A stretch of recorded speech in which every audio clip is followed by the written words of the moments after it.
Olá, meu querido irmão, olá, minha querida irmã, graça e paz da parte de nosso Senhor e Salvador Jesus Cristo.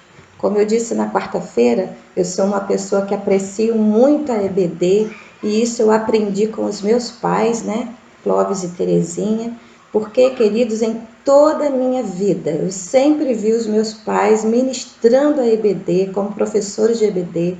Então eu cresci vendo meu pai e minha mãe preparando, estudando as lições, compartilhando um com o outro para que pudesse estar ministrando. Isso me fez ter tanto apego, tanto anseio pela EBD, dar tanta importância como sendo um canal de Deus maravilhoso para que nós possamos aprender a Bíblia, a melhor escola que existe. Queridos, você já cultuou com a sua família, seguindo o nosso roteiro para a escola bíblica, orou, cantou, e agora nós vamos então à nossa 11ª lição.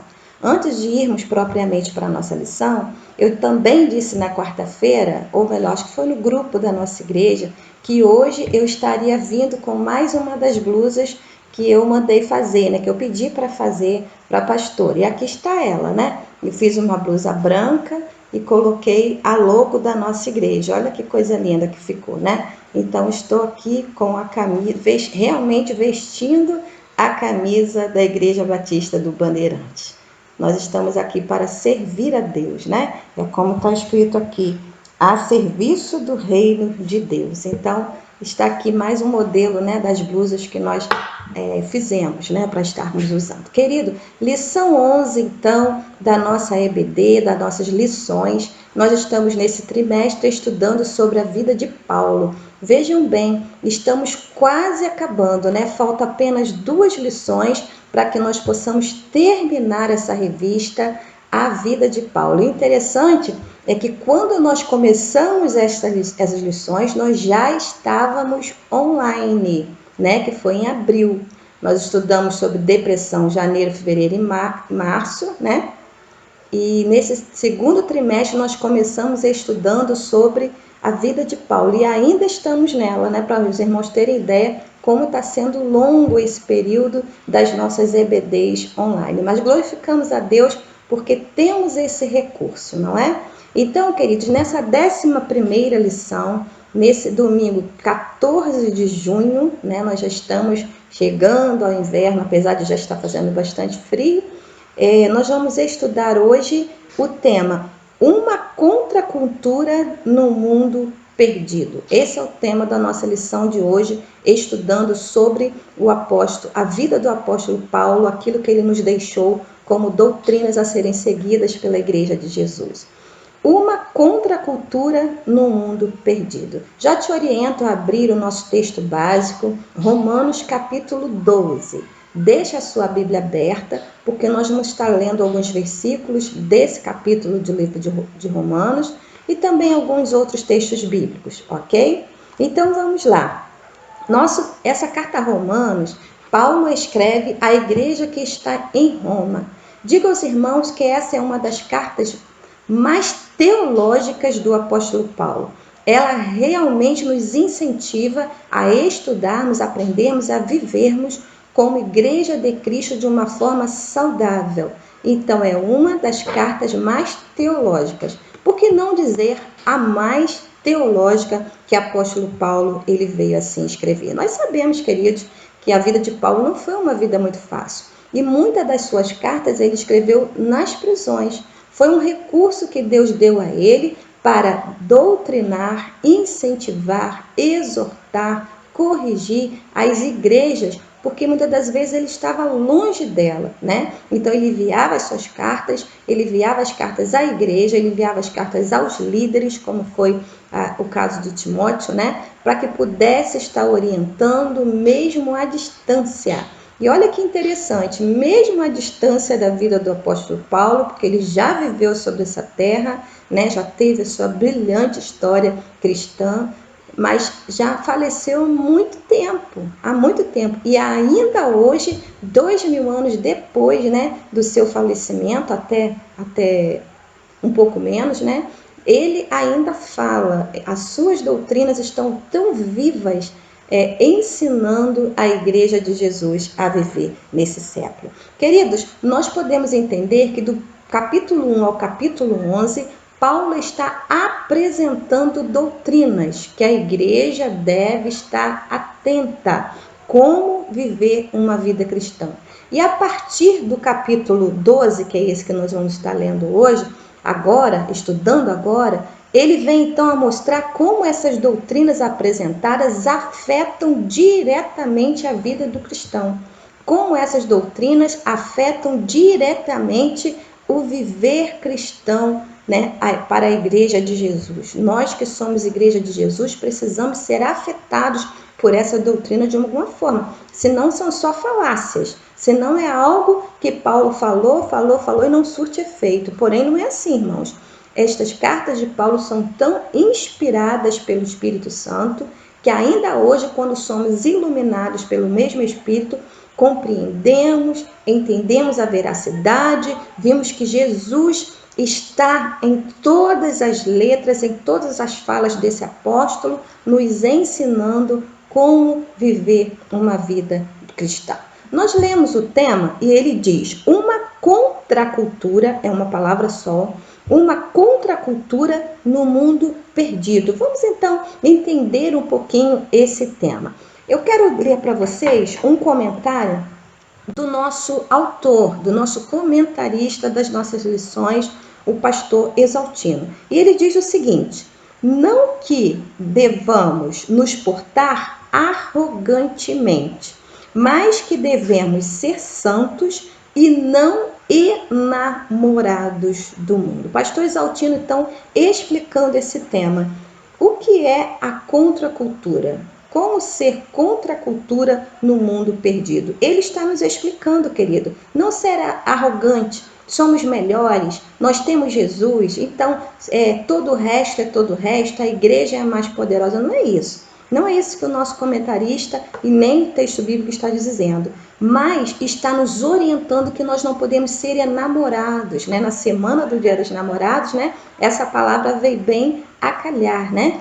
Não devemos ser enamorados, não devemos ser apaixonados pelo mundo. Foi isso que o comentarista ele quis dizer. Nós, como cristãos, devemos viver em oposição à cultura do mundo. Nós, como cristãos, devemos viver como oposição à cultura do mundo. Sermos opositores à cultura do mundo. Por quê? Por que isso que nós devemos ser opositores de um mundo perdido, como foi dito no texto? Porque, queridos, o mundo, sistema. O mundo, quando nós falamos de sistema, nós estamos falando de pessoas. Em João 3,16 está: Deus amou o mundo de tal maneira, amou as pessoas. Nós estamos falando aqui do sistema. O mundo jaz no maligno, é um sistema que está sendo estabelecido por nós. O mundo, o sistema, está sob o domínio do maligno. E nós somos de Deus. Por esse motivo que nós somos opositores. Se o mundo, o sistema, está sob o domínio do maligno e o nosso Deus é o Senhor, como é que nós vamos servir ou seguir ao mundo? Quer ver a veracidade dessa fala? Vamos abrir então a nossa Bíblia em 1 João, primeira carta de João, já lá no finalzinho da Bíblia, um pouquinho antes de Apocalipse, né?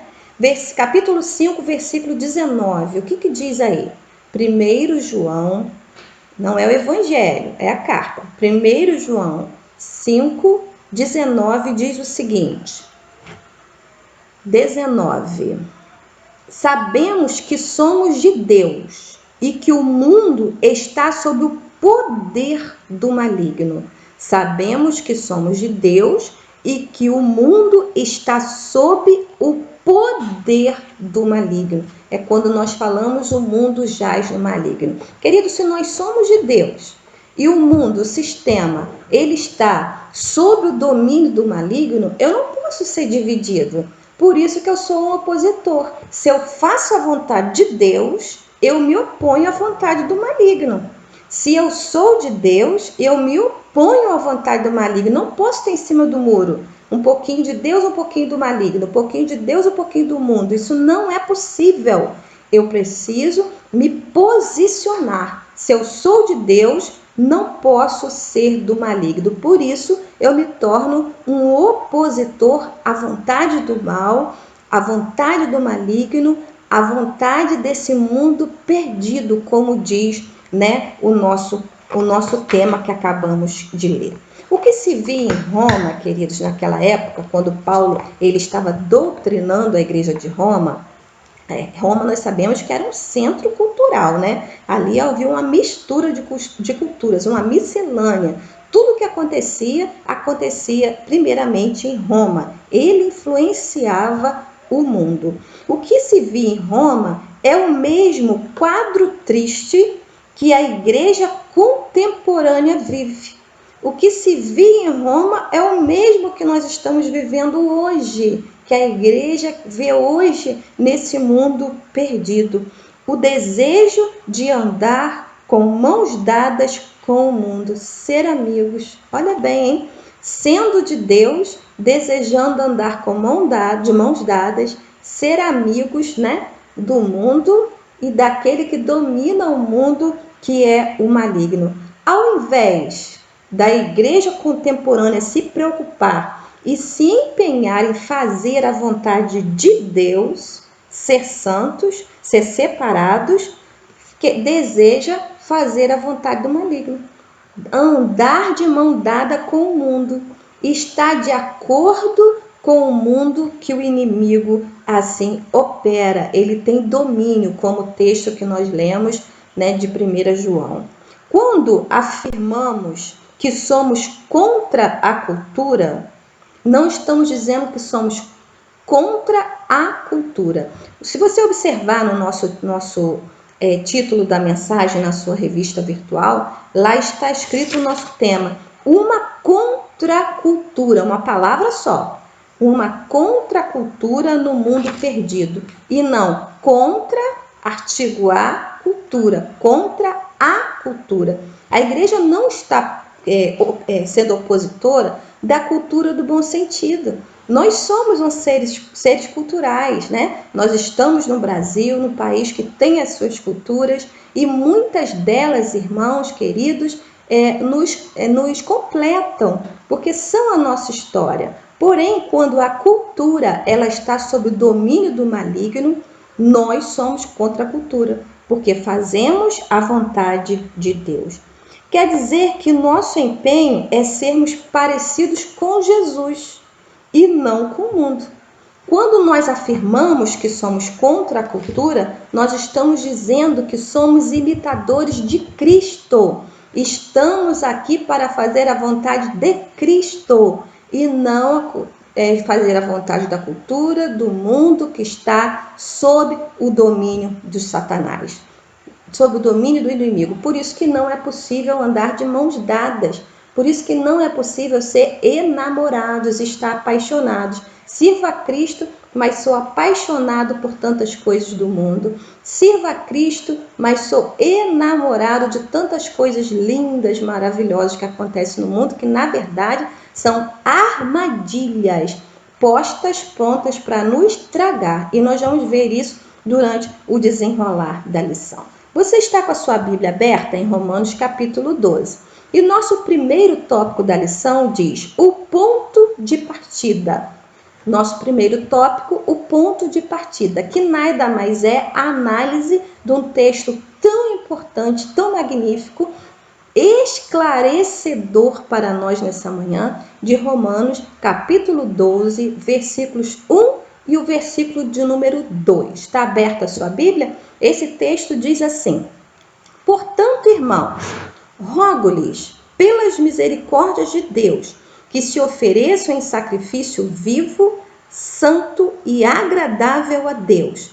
Esse é o culto racional de vocês. Não se amoldem ao padrão deste mundo, mas transformem-se pela renovação da sua mente, para que sejam capazes de experimentar e comprovar a boa, agradável e perfeita vontade de Deus. Lembrando que a versão da pastora é a NVI. Talvez o irmão tenha sentido um pouco diferente, né, queridos? Mas é a versão NVI. Vamos então analisar esse primeiro versículo de Romanos capítulo 12, versículo de número 1, né? A palavra diz: ofereçam os vossos corpos. Na minha versão não está a palavra corpos, mas na sua tradução é possível que esteja. Rogo-vos pelas misericórdias de Deus que se ofereçam em sacrifício vivo, santo e agradável a Deus. O que Paulo estava falando? Que o culto, ele deve ter sacrifício de pessoas, sacrifício de seres humanos, que os nossos cultos devem ser parecidos com o que eram realizados ao Deus Moloque, onde seres humanos, onde crianças eram queimadas vivas. Nem de longe, irmãos, o apóstolo Paulo está falando isso. Ele diz sacrifício sim, mas na frente tem a palavra vivo, sacrifício vivo. Então isso não lembra morte, não lembra pessoas sendo queimadas vivas, como era o caso de cultos oferecidos a ídolos, cultos oferecidos a deuses estranhos, cultos oferecidos a Moloque. Não tem nada a ver. Nós vamos entender então claramente o que esse texto diz. No Antigo Testamento, nós sabemos que eram oferecidos animais em holocausto, em sacrifício. E esses animais eram repartidos, eram mortos. Nós sabemos, né, queridos, que era o cordeiro, que era os pombos, que era o boizinho, tudo sem mancha, sem mácula, eram levados ao sacerdote. E lá sim havia um holocausto, onde esses animais eles eram mortos e eram queimados como sacrifício para que o povo judeu recebesse perdão dos seus pecados. Isso era uma prática comum no Antigo Testamento. Porém, quando Jesus Cristo ele veio a essa terra, e apóstolo Paulo, todas as suas doutrinas são cristocêntricas, apontam para Jesus. Nenhuma doutrina ensinada por Paulo não teve Cristo no centro. Não foi antropológica, com o homem no centro e nada mais. Só cristocêntrica. Então aponta para o sacrifício de Jesus. Jesus Cristo, Cordeiro vivo de Deus, se ofereceu como sacrifício de uma vez por todas, para perdão do nosso pecado, para perdão de todo aquele que crê que Jesus Cristo foi e é o Cordeiro vivo de Deus. Então, queridos, o que eu estou querendo dizer, biblicamente falando? O sacrifício de animais acabou, porque Jesus, o Cordeiro vivo de Deus, o perfeito, se ofereceu de uma vez por todas. Então, Paulo não está pedindo sacrifício humano nos cultos, não é isso. Quando fala em sacrifício vivo, essa palavra viva, ela nos remete a algo muito interessante. Ofereçam os vossos corpos em sacrifício vivo, santo e agradável a Deus. Meu Deus, tão claro! Para que o culto seja agradável a Deus, para que nós sejamos agradáveis a Deus, no nosso corpo, irmão, precisamos ser santos. Nos nossos corpos precisamos ser santos, nos sacrificarmos para não oferecermos o nosso corpo, que é o templo do Espírito Santo de Deus, à vontade do mundo. Mas nós, sendo santos, separados a cada dia, estamos, queridos, nos oferecendo em sacrifício vivo e agradável a Deus. O que Deus quer então? O que Deus quer de mim, de você? A nossa totalidade. É isso que esse versículo está dizendo. Ofereçam seus corpos como sacrifício vivo. Se ofereçam totalmente a Deus. Irmãos, o que nós vemos hoje é o homem tentando fazer uma divisão. Eu entrego a minha alma a Jesus, mas o corpo não, porque o corpo eu faço a vontade do mundo. Eu entrego a minha alma a Jesus, mas as minhas emoções não, porque as minhas emoções, elas estão fazendo a vontade do mundo. Isso é desagradável a Deus, isso é rejeitado a Deus. Deus quer a totalidade, Ele quer corpo, quer alma, quer espírito, quer as suas emoções, nos quer totalmente, totalidade. Deus quer você, Deus quer a mim por completo e não em partes. Nós vemos alguns relatos bíblicos que no Antigo Testamento, quando o animal ia para o sacrifício, ele era cortado. Leia só, nós estamos lendo agora, né, queridos, os livros históricos, nós estamos vendo. Os animais, eles eram cortados, mas Jesus não foi cortado. Jesus foi entregue naquela cruz completamente, inteiro. E é dessa forma que Deus nos quer no seu culto, em oferta a Ele como sacrifício vivo, como o texto fala, sacrifício vivo, santo e agradável a Deus. Então, nós temos que ser santos totalmente. Nossa mente, as emoções, nosso corpo, nosso espírito, totalmente entregues a Jesus. Esse é o culto racional. Vamos entender um pouquinho o que seria esse culto racional. O culto, um sacrifício, um holocausto a Deus em equilíbrio, com coerência, e não é o que eu apareço na igreja somente, mas não sou onde eu estou. Quando falamos na totalidade, o culto racional está enquadrado aí. Eu sou o que sou na igreja, mas eu sou o que sou fora da igreja. Em qualquer ambiente que eu sou um sacrifício vivo. Em qualquer ambiente que eu sou um culto a Deus. Em qualquer ambiente que eu sou a mesma pessoa. Se eu sou de Cristo na igreja, eu sou de Cristo na minha casa, eu sou de Cristo no meu trabalho, eu sou de Cristo na minha escola. O que nós vemos hoje, irmãos, é tantos e tantos crentes com máscara.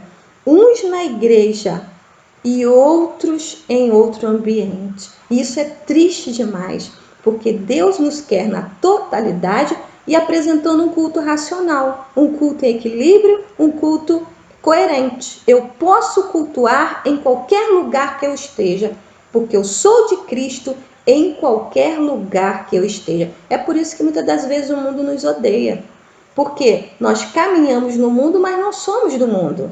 Nós estamos no mundo, mas fazemos a vontade de Deus. É por isso que é uma contraposição. Vamos ao versículo de número 12 também, muito bonito para a nossa reflexão dessa manhã.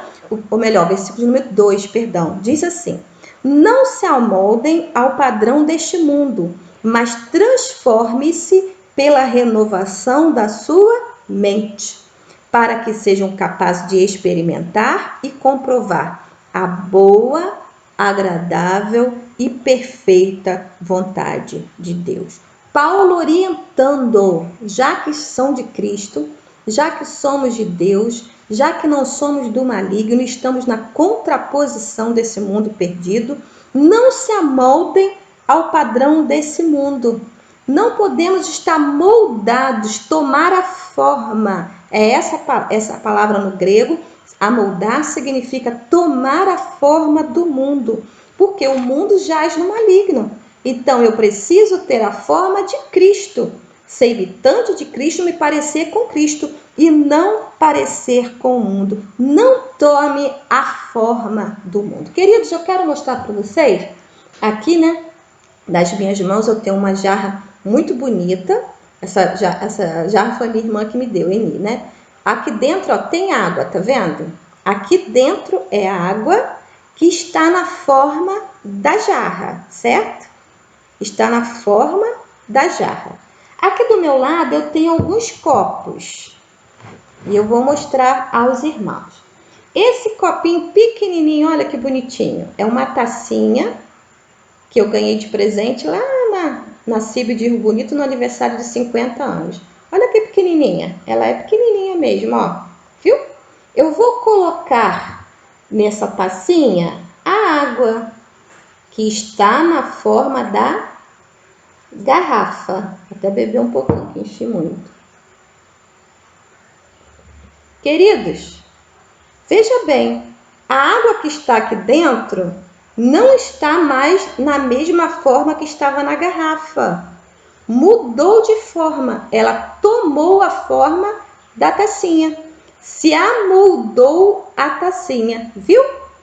Olha só. Agora aqui do meu lado, eu tenho uma outra taça. Olha que diferente. Se essa é pequenininha, olha o tamanho dessa. Que taça enorme. Eu vou colocar aqui a água que está na forma da garrafa, da jarra. Olha a água tomando a forma da taça. A água daqui já não está mais na forma da garrafa. Está totalmente diferente. Ela se amoldou à forma da taça. Deixou de estar como estava na garrafa e tomou a forma da taça grande, que está diferente da forma da taça pequena. Ela se amoldou. Quando o apóstolo Paulo está nos ensinando, não vos amoldeis à forma desse mundo, é isso que ele está dizendo. Você não pode estar na igreja, é uma pessoa. Lá você canta, adora, grita, rodopia e em muitos casos fica até rouco, né, de tanta santidade dentro do templo. Aí quando chega no mundo, te oferecem uma taça. Aí você vai lá, ó, se amolda aquele sistema. É outra pessoa completamente diferente, porque tomou a forma daquele ambiente. Aí vem uma outra situação, toma forma dessa outra situação. Isso aí é chamado, sabe de quê? De crente camaleão. Já viu o camaleão? Ele muda de cor conforme o ambiente. Se está num ambiente verde, ele fica verde para ficar escondido dos predadores. Se ele está num ambiente onde está tudo marrom, né? Ele se torna marrom. É um crente camaleão, ele muda conforme o ambiente. Eu e você não podemos ser assim. Apóstolo Paulo está nos falando isso, que nós que somos de Deus, oferecidos a eles como sacrifício vivo no culto racional, não podemos nos amoldar, tomar a forma do mundo, tomar a forma do ambiente que nós estamos. Queridos, muitos de nós amamos esse versículo, a segunda parte dele que diz o seguinte: para que sejam capazes de experimentar e comprovar a boa, agradável e perfeita vontade de Deus. Todo mundo quer a boa, a agradável e a perfeita vontade de Deus. Opa, esse texto bíblico é meu, é profético. Eu vou experimentar, eu quero, eu terei a boa, agradável e perfeita de vontade de Deus. Mas se esquecem de ler o início do texto. O versículo 1 e versículo 2. E lá está nos dizendo que nós precisamos nos oferecer como sacrifícios vivos, santos, buscando a santidade a todo custo e oferecer um culto racional, um culto equilíbrio, onde eu entendo que eu sou uma pessoa só, na igreja, em casa, na faculdade, na família, no trabalho. Eu sou de Cristo, não posso estar moldado no mundo, não posso ser um crente camaleão. Eu preciso também não me amoldar, não tomar a forma. O versículo está dizendo isso. E preciso também renovar a minha mente. É isso que está dizendo o versículo 2. Não se amolde, mas transforme-se pela renovação da sua mente. Essa palavra transforma-se, no grego significa metanoia, mudança de mente. O que isso significa, pastora? Que quando eu me converto, irmãos, a Jesus Cristo de Nazaré, houve um divisor de águas. Um divisor de águas na minha vida. Eu era uma pessoa, agora sou outra. O que eu fazia, hoje não faço mais. O que eu transgredia, hoje eu não transgrido mais. Eu amava o mundo, hoje eu não amo mais, eu amo a Cristo. Eu parecia com o mundo, eu me pareço com Deus. Eu fazia a vontade do maligno, hoje eu faço a vontade de Deus. Há um divisor de águas quando nós nos entregamos a Jesus. Essa mudança precisa ser feita em nossa vida. Como o Novo Testamento vê o mundo? Esse é o tópico 2, eu já estou terminando, não se assustem, tá, irmãos? Hoje eu acho que eu me empolguei na dinâmica. Diz assim, uma frase do comentarista, só vou falar isso. Uma frase do comentarista do pastor Exaltino nesse tópico 2 diz assim: a igreja contemporânea é mundana. Vou repetir. A igreja contemporânea é mundana. E se você pudesse ver, né, na revista, nas minhas anotações, eu te mostraria que eu coloquei aqui uma carinha chorando, um rostinho triste. Meu Deus, que triste constatação, mas é verdade. A igreja de Jesus é mundana. A igreja que se oferece a Deus como sacrifício vivo é mundana, se amolda à vontade do mundo, se amolda aquilo que o mundo deseja. Isso é triste demais. Muitos crentes e muitos filhos de crentes são moldados pela mídia na igreja contemporânea e não mais por Cristo. Meu Deus! Muitos crentes e filhos de crentes são moldados pela mídia e não mais por Cristo, e não por Cristo. Para recuperar, irmãos, esse tempo perdido, para recuperar essa identidade que somos igreja de Jesus, a noiva de Jesus, nós precisamos voltar a ter uma visão bíblica clara daquilo que Jesus quer que nós sejamos, qual é a vontade de Deus, como disse nesse versículo de número 2, precisamos experimentar a vontade de Deus, e a vontade de Deus é que nós sejamos santos. Santos como Jesus Cristo é. Nós somos filhos de Deus no meio de uma geração corrupta. Nós somos filhos de Deus no meio de uma geração corrupta. Por que essa ênfase? Porque se nós somos filhos de Deus, nós precisamos parecer com o nosso Pai, com Deus, e não com essa geração corrupta que faz a vontade do maligno, pois está sobre o domínio do maligno. Vamos ler Filipenses 2,15? Filipenses 2, versículo de número 15. Já estou terminando, tá bom, meus irmãos? Filipenses 2,15. 2,15. Está escrito assim: para que venha a tornar-se puros e irrepreensíveis, filhos de Deus, inculpáveis, no meio de uma geração corrompida e depravada, da qual vocês brilham como estrelas no universo. Meu Deus, olha que palavra também do apóstolo Paulo à igreja que estava em Filipe. Nós somos como estrelas que brilham no meio de uma geração corrupta. É assim mesmo, irmãos? A igreja de Jesus, ela brilha no meio do mundo corrompido, fazendo a vontade de Deus? Ou a igreja de Cristo hoje está tão parecida com o mundo que vive apagada? Nós somos assim como o apóstolo Paulo falou? Puros, irrepreensíveis, filhos de Deus inculpáveis no meio dessa geração corrompida e depravada, da qual vocês brilham como estrelas no universo. Irmãos, eu sei que nós somos odiados, porque muitas das vezes fazemos a vontade de Jesus, estamos na contraposição do mundo, estamos contra a cultura, contra a cultura. Nós somos muitas das vezes odiados, mas precisamos lembrar, temos um compromisso como filhos de Deus de sermos irrepreensíveis, transformados pela renovação da nossa mente.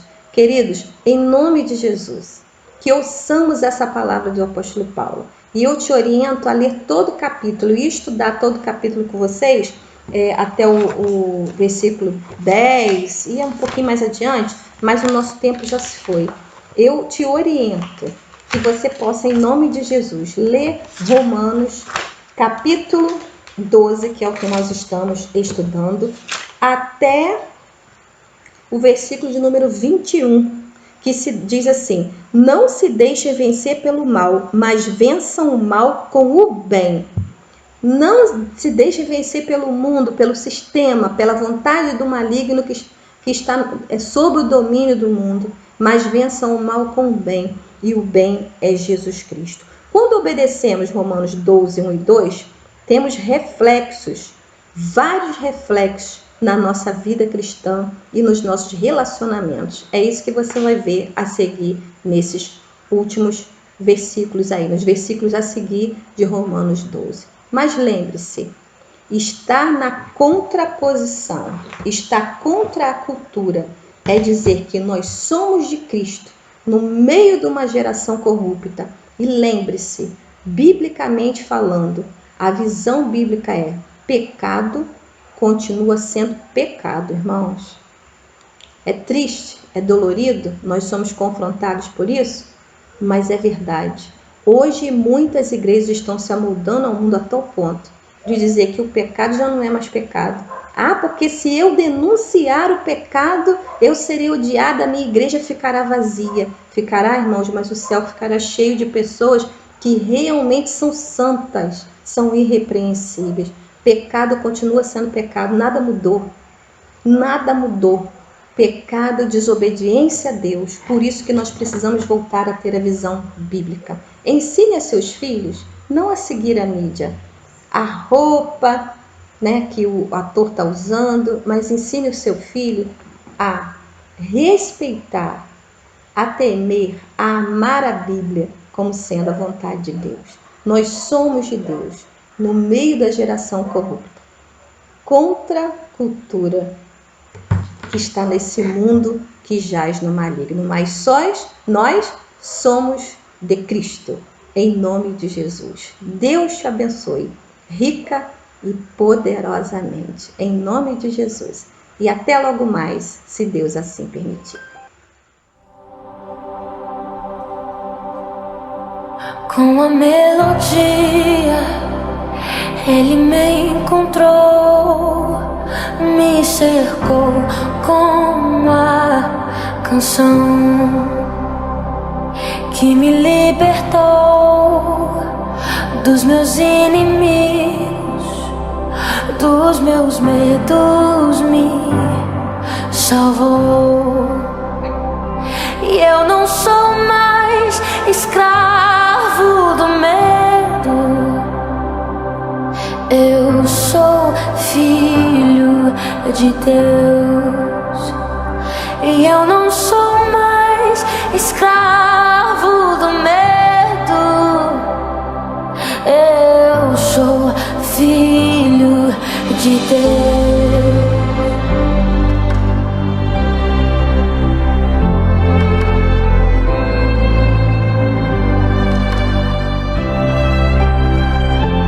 Antes de nascer, escolhido fui, o meu nome me chamou, e de novo nasci em sua família.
E eu não sou mais escravo do medo.